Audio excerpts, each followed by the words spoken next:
राष्ट्रपती पदाची निवडणूक केव्हा होणार याची तारीख निवडणूक आयोग थोड्याच वेळात म्हणजे आजच जाहीर करणार आहे।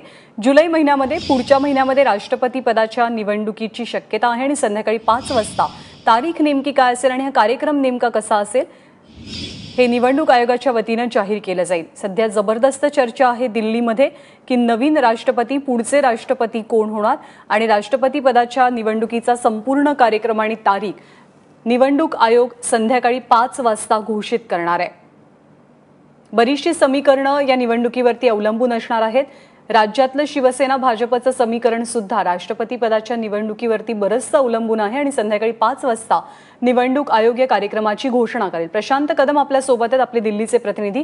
प्रशांत, कधी निवडणूक आयोग ही तारीख जाहीर करणार आहे आणि साधारणतः दिल्लीमध्ये काय चर्चा आहे? ज्ञानदा, कोण असणार देशाचा नवीन राष्ट्रपती? सध्याचे जे राष्ट्रपती आहेत प्रणव मुखर्जी यांचा वारसदार नेमका कोण असणार याच्याबद्दलची चर्चा गेल्या काही दिवसांपासून राजधानीमध्ये सुरू आहे आणि आज या एका महा इलेक्शनची घोषणा जी आहे ती आज संध्याकाळी 5 वाजता निवडणूक आयोग करणार आहे।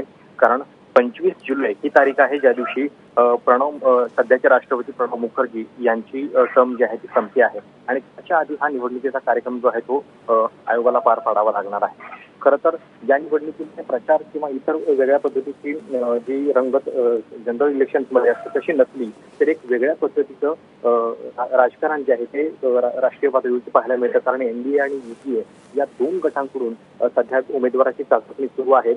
आकड्यांच्या गणितामध्ये सध्या एनडीए जरी आघाडीवरती असलं तरी 2019 साठी एक वेगळा पर्याय म्हणून सगळे विरोधक एकत्र येतात का याची एक रंगीत तालीम आपल्याला राष्ट्रपती निवडणुकीच्या दृष्टीने पाहायला मिळणार आहे आणि त्या दृष्टीनं नुकतीच एक बैठक देखील दिल्लीमध्ये आयोजित करण्यात आलेली होती ज्याच्यामध्ये काँग्रेस अध्यक्ष सोनिया गांधी यांनी बोलावलेल्या बैठकीला तब्बल 17 पक्ष हे उपस्थित होते। त्यामुळं नेमकं खरंच विरोधक जे एकीची भाषा बोलतायत ते प्रत्यक्षात येऊ शकतं का हे आपल्याला राष्ट्रपती निवडणुकीत पाहायला मिळणार आहे। आणि दुसरीकडे जर नरेंद्र मोदी किंवा अमित शहा या जोडीनं जर संघाची पार्श्वभूमी असलेला उमेदवार जाहीर केला तर त्याला उत्तर म्हणून जे नाव चर्चेत आहे गोपाळकृष्ण गांधी यांचं जे राष्ट्रपिता महात्मा गांधी यांचे नातू आहेत, तर गांधी विरुद्ध संघ अशी एक लढाई या देशाला पाहायला मिळू शकते का याची देखील चर्चा राजकीय वर्तुळात आहे। आज कदाचित नोटिफिकेशन जाहीर झाल्यानंतर या सगळ्या प्रक्रियेला वेग येईल।